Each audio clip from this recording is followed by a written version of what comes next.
Bonsoir, maman Edwige. Bonsoir, Tata Chantal. C'est une joie d'être reçue chez toi. Et en fait, j'aimerais que tu nous entretiennes sur l'amour et le mariage. Rappelle-moi encore, tu as combien d'années de mariage? Ouh, Avec papa Hans? avec Papa Hans, on a presque bientôt 30 ans. Hein. Waouh, c'est beaucoup. C'est une grâce. Ce n'est pas donné à n'importe qui. Oui. C'est vraiment une grâce. Et du coup, j'aimerais savoir, selon toi, qu'est-ce qui fait durer une relation? Ce qui fait durer une relation, c'est la confiance et l'amour qu'on a l'un pour l'autre. D'accord. Et cet amour-là, est-ce que ça ne s'effrite pas avec le temps? 30 ans, c'est beaucoup. Là, maintenant, vous êtes comme des frères et 30 ans, sœurs. c'est beaucoup. Oui, il y a des hauts et des bas. Mhm. Mais un moment, il y a des hauts et des bas. Mais un moment, il faut savoir, Georgie, tu regardes ce qui est bien Mhm. et ce qui n'est pas bien. Mhm. C'est-à-dire, ce qui est bien, ce qui n'est pas bien. Tu sais, le mariage, comme le pasteur Jacques disait que c'est pas pour les enfants. C'est pas facile. Il y a des épreuves. Mais il faut surtout compter sur Dieu. Surtout compter sur Dieu parce qu'avec papa Hans, on a commencé au lycée. Waouh. Voilà. Je disais Seigneur. À l'époque, hein, on ne connaissait pas encore bien le Seigneur. Mhm. Chacun vivait sa vie. Mais j'habitais chez ma grande sœur. Elle n'était pas mariée. Donc, elle a fait tous ses enfants. Chaque enfant avait son père. Mhm. J'ai regardé cette situation, j'ai dit non. Moi, je n'aimerais pas être comme ça. Mhm. J'aimerais avoir un homme avec qui je ferai tous mes enfants. Mhm. Parce que ce n'est pas facile d'élever les enfants seuls. J'imagine. Chaque enfant a son caractère. Mhm. Et les enfants ont besoin d'une figure paternelle. Paternelle, ouais. Sinon, ça va dans tous les sens. Mhm. Je comprends. D'accord. Et donc, ma deuxième question est la suivante. Quel est le secret d'un mariage solide?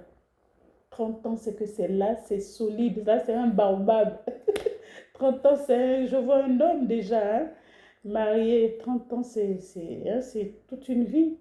Un baobab, c'est... Il faut fléchir les genoux. Wow. Chantal, il faut compter sur Dieu. Il faut faire confiance au Seigneur. Il faut vraiment s'accrocher à Dieu. Sinon, tu ne peux pas. Mhm. Sinon, Donc, chaque fois quand il y a des moments difficiles, il faut fléchir il les faut genoux. fléchir les genoux. Donc, il faut aimer aller dans le lieu secret. Et pourquoi fléchir les genoux? Pourquoi ne pas aller voir des amis, leur en parler quand il y a des moments difficiles? Pourquoi plutôt fléchir les genoux? Parce que c'est mieux de se confier au Seigneur parce que ce que tu vas parler, ce que tu vas pas lui dire ne sortira pas. Ça reste entre ton Père et toi. Amen. Tu vas aller te confier à une amie. Demain après-demain, tu vas entendre dans la bouche d'une autre personne. La personne ne saura pas garder le secret. Le secret. Il faut savoir choisir ses amis. Mhm. Il y a les amis de confiance. Mhm. Quelqu'un à qui tu peux te confier. Mhm. Et tu sais que ton secret sera gardé. Gardez. Et une personne qui saura te donner des conseils. Mhm. Et des bons conseils. Et des bons conseils. Et aujourd'hui, les amis sont rares. C'est difficile de trouver Des bons amis. Quelqu'un qui veut du bien de toi. Qui veut ton bien sans aucun intérêt. Sans aucun intérêt. Voilà. Ah, ça. Ouais. C'est ça. Ils sont rares. Mhm. Donc, quand tu en as, c'est une grâce. Quand tu en as, c'est une grâce. C'est comme une sœur. C'est la famille. C'est la famille. La famille. Mais le mieux, c'est de se confier en l'Éternel. Le mieux, c'est de se confier en l'Éternel. Fléchir les genoux. Fléchir les genoux. D'accord. Et quelles erreurs détruisent le plus les couples? Quelles sont les erreurs qui détruisent le plus un couple marié? Les erreurs qui détruisent les couples, des fois, c'est il y a les infidélités, il y a les adultères D'accord. dans le couple. Ça peut détruire. Ça, là, ça peut détruire. Parce que quand c'est l'infidélité, l'adultère dans un couple, ça détruit tout. Hein. Du coup, tu n'as plus confiance. La confiance est bousculée. La confiance est bousculée. D'accord. Donc, à éviter l'infidélité, Éviter à éviter l'adultère. à éviter l'adultère dans le mariage. D'accord. Vraiment, il faut être sincère l'un dans l'autre. Pour que ça dure. Pour que ça dure. Pour que ça aille loin. D'accord. Et que signifie réellement aimer quelqu'un? Que signifie aimer Papa Hans pour Maman Edwige? Aimer quelqu'un, c'est d'abord, tu aimes la personne en tant que créature de Dieu. D'accord. Personne n'est parfait. Tu aimes la personne avec ses défauts et ses qualités. Est-ce que c'est facile à faire au quotidien? Oh. C'est pas facile à faire au quotidien, mais avec la grâce de Dieu, on y arrive. C'est possible. D'accord. Avec le Seigneur, tout est possible. Amen. Tout est possible. D'accord. Encore une question, Maman Edwige. Quelle est la plus belle chose que Papa Hans t'a apprise? La plus belle chose que Papa Hans m'a apprise, c'est d'avoir, de faire toujours confiance. De lui faire confiance. De faire confiance. Faire confiance et surtout faire confiance au Seigneur. Et aimer les autres. Aimer les autres. Cet amour-là, il faut aimer les autres. Il faut aimer. En fait, tu ne vas pas seulement aimer, tu dois aimer tout le monde. Que l'amour, demander au Seigneur de lui mettre cet amour-là, que cet amour qu'il a donné pour nous, là, soit grand et fort. Parce que c'est pas facile d'aimer les autres. Parce qu'ils ont leurs défauts. Ils ont leurs défauts. Ils ont leur éducation. Ils ont leur éducation. Mais tu regardes, tu te dis que c'est une créature de Dieu. Si Dieu ne nous avait pas aimés, on ne serait pas là. Ouais. S'il regardait nos fautes, nos bêtises, nous ne serions pas là. Ouais. Donc nous devons être patients. Il faut la patience. Il faut être patient. Apprendre à se connaître. Apprendre à se faire confiance. Apprendre à se faire confiance. Ouais, c'est important. Ça demande du temps. Hein? Ça demande du temps. Ouais. La patience aussi. La patience aussi. D'accord. Une dernière question. Comment traverser les périodes difficiles dans le couple? Quelles sont les astuces? Quels conseils donnerais-tu à un couple qui passe par des moments difficiles? Comment traverser les moments difficiles dans un couple marié? C'est la communication. Quand vous traversez des épreuves, il faut communiquer. Mais si la personne, le conjoint ne veut pas communiquer?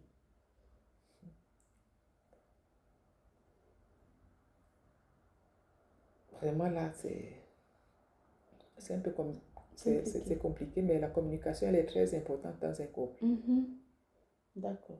Et à part la communication, est-ce qu'il faut autre chose ou juste la communication? Il y a la communication, il y a l'amour, l'amour que vous avez l'un envers l'autre. D'accord. Donc, lorsque un couple traverse des moments difficiles, il faudrait qu'ils trouvent le temps de s'asseoir. De communiquer, oui. De pouvoir véritablement avoir envie de sortir de cette situation difficile. Bien sûr. Il faut le vouloir tous les deux. Hein. Ah oui, tous les deux. Oui. Pas juste un des conjoints. Non, pas juste un des conjoints, c'est tous les deux. Tous les deux. Oui, vous vous asseoir, discuter. Et si un des conjoints ne veut pas faire d'effort, là, qu'est-ce qu'il faut faire? Prier. Il faut fléchir les genoux. Fléchir les genoux. Aller voir, s'ils sont mariés, aller voir les témoins, Mhm. toujours demander conseil Mhm. ou aller voir le pasteur. D'accord. Mhm. Allez voir les témoins. Parfois, lorsqu'on se marie, on prend les témoins comme ça parce que c'est mon grand-pote, parce que ceci, mais peut-être que ce n'est pas forcément la personne indiquée. On a Oui, parfois des témoins, mais est-ce qu'ils sont toujours de bons conseils, les témoins? c'est ça, voilà. Il faut faire très attention quand tu choisis tes témoins. Hein. Mhm. Faut prendre les gens qui sont déjà, les gens qui sont mariés Mhm. depuis des années, Mhm. qui ont quand même une expérience, Mhm. qui peuvent vous donner des conseils. Mhm. Mhm. D'accord. Un dernier mot, maman Edwige.